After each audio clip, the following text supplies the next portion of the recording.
एक बार गौतम बुद्ध के शिष्य ने उनसे पूछा कि भगवान, हमारी असली कीमत क्या है। इस पर गौतम बुद्ध ने अपने शिष्य को एक पत्थर दिया और बोला कि यह पत्थर लेकर तुम अलग अलग जगहों पे जाओ और इसका कीमत का पता करो कि इसकी कीमत क्या है, लेकिन बेचना मत, वापस मेरे पास आना, मैं तुम्हें तुम्हारी असली कीमत बताऊंगा।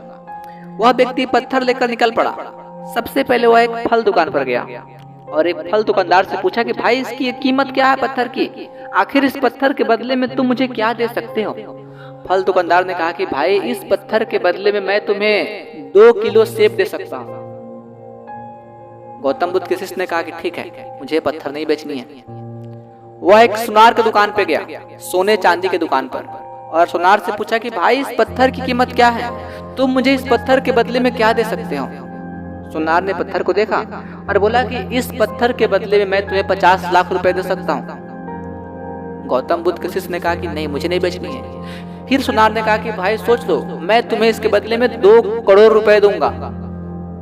शिष्य ने कहा नहीं, मुझे पत्थर नहीं बेचनी है। अब वह पत्थर को लेकर के एक हीरे की दुकान पे गया, एक जौहरी के पास गया और उस हीरे के दुकानदार को अपना वो पत्थर दिया। पूछा कि भाई, इस पत्थर के बदले में तुम मुझे क्या दोगे। दुकानदार ने पत्थर को देखा और देखते ही पत्थर पहचान लिया। उसने एक लाल कपड़ा बिछाई और उसपे पत्थर को रखकर उसके सामने माथा टेका और बोला कि भाई, इतने बेशकीमती पत्थर तुम्हें कहां से मिला। अरे, पूरे राज्य को बेचकर मैं इस पत्थर का कीमत नहीं दे सकता। यह रूबी नाम का पत्थर है जो सबसे मूल्यवान होता है।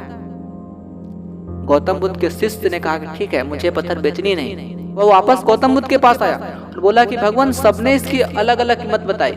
इस पर भगवान बुद्ध ने कहा कि मेरे वत्स शिष्य, यही तो दुनिया है, तुम्हारी असली कीमत कोई नहीं जानता। जिसकी जितनी समझ है वह उतनी ही तुम्हारी कीमत लगाएगा। दोस्तों, इसलिए आपको कौन कितना इज्जत दे रहा है, इसके पीछे मत भागिएगा।